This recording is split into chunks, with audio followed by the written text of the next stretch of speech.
उपासक और उपासिकाओं को मैं सादर जय भीम नमो बुद्धाय। ये हमारा सौभाग्य है और ये सौभाग्य तथागत बुद्ध और बाबा साहब की देन है, जो कि अगर बहुजन मिशन से हम नहीं जुड़े होते और बहुजन मिशन से नहीं जुड़े होने के कारण हम साइकिल यात्रा नहीं करते और साइकिल यात्रा नहीं करते तो शायद आपके यहाँ इस बिहार में नहीं आते, और जब बिहार में नहीं आते तो आपसे हमारे यहाँ से ये मुलाकात नहीं होगी। तो इसके लिए मैं उन महापुरुषों को नमन करूँगा कि जिन्होंने इस बहुजन मिशन की ये चिंगारी पैदा की और उसकी वजह से आज हमें मिलने का मौका मिला, दो बातें करने का मौका मिला। देश ये है कि तथागत बुद्ध से लेकर के जितने भी हमारे महापुरुष हुए, चाहे वो माननीय काशीराम साहब थे, चाहे वो बाबा साहब थे, चाहे ज्योतिबा फुले थे, चाहे सावित्रीबाई फुले थी, चाहे माता रमाबाई थी, चाहे पेरियार नारायण जी थे, चाहे जितने भी महापुरुष थे, उन्होंने सबने कहा, फुले साहब ने सीधे सीधे शब्दों में कहा कि आप एक रोटी या दो रोटी कम खा लेना, लेकिन अपने छोटे छोटे बच्चों को, और ये हम भी जान, सब जान। बाबा साहब ने, अगर बाबा साहब को बाबा साहब अगर कहने का मौका मिला, अगर हम उनको साहब कहते हैं, इस देश, इस भारत में नहीं पूरे देश में अगर उनको बाबा साहब कहा जाता है तो वो कलम की ताकत की वजह से कहा जाता है। उस समय भी तो बहुत सारे लोग थे इस देश में, उस समय भी तो लोगों ने शिक्षा प्राप्त की, लेकिन बाबा साहब को बाबा साहब क्यों कहा जाता है? उस समय भी राजनीति के क्षेत्र में बहुत सारे लोग थे समाज के, बाबा साहब से आगे भी थे पीछे भी थे, लेकिन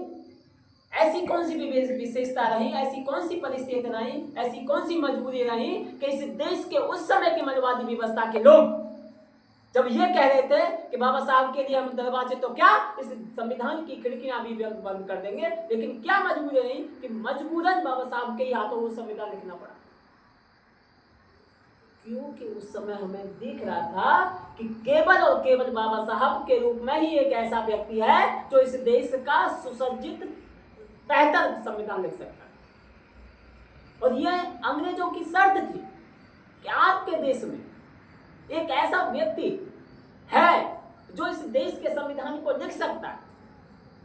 और उससे बेहतर हमारी नजर में कोई नहीं है। चाहे आप कितना भी देश में ढूंढ लीजिए, खोज कर लीजिए, तो उस समय की कांग्रेस एंड कंपनी के लोगों ने, गांधी एंड कंपनी के लोगों ने, जब हमारे पास कोई व्यवस्था, उनके पास जब कोई व्यवस्था नहीं, तो मजबूरी में जाकर के बाबा साहब को वो संविधान ड्राफ्टिंग कमेटी का अध्यक्ष बनाया गया। मजबूरी, वो क्यों मजबूरी थी? कलम की ताकत। जब इस देश में 1950 को संविधान लागू हुआ, और संविधान लागू होने के बाद इस देश के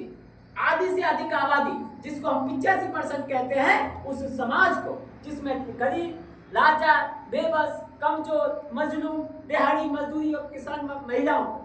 जो इस देश की आधी आबादी है, जिन्हें हम महिला कहते हैं, उनको पढ़ने का मौका मिला, बराबर बैठने का मौका मिला, आगे बढ़ने का मौका मिला, कुर्सी पर बैठने का मौका मिला, अपनी व्यवस्था को बदलने का मौका मिला। और जब उनको मौका मिला तो उन्होंने, ऐसा कोई क्षेत्र नहीं है जहां उन्होंने तरक्की नहीं की, चाहे वो रोजगार का क्षेत्र हो, चाहे वो शिक्षा का क्षेत्र हो, चाहे वो सरकारी नौकरी का क्षेत्र हो, चाहे वो टीचिंग का क्षेत्र हो, चाहे वो फ्लाइट का क्षेत्र हो, चाहे वो रेल का क्षेत्र हो, चाहे वो साइंस का क्षेत्र हो, चाहे वो किसी भी क्षेत्र का हो, हर क्षेत्र में तरक्की की। और उस तरक्की के बिहाफ पे, उस संविधान के बिहाफ पे 1960 में, 1970 में, 1980 में, 1990 तक इस देश की व्यवस्था में, उस सरकारी स्कूलों में शिक्षा को बेहतर तरीके से दिया जा रहा था। जब बेहतर तरीके से दिया जा रहा था, उन लोगों को शिक्षा का अवसर मिला, और जब शिक्षा का अवसर मिला तो वो संविधान के माध्यम से, वोट के माध्यम से, इलेक्शन के माध्यम से, लोकतंत्र के माध्यम से इस देश के संविधान सभा में गए, इस देश की सर्वोच्च पंचायत संसद में गए,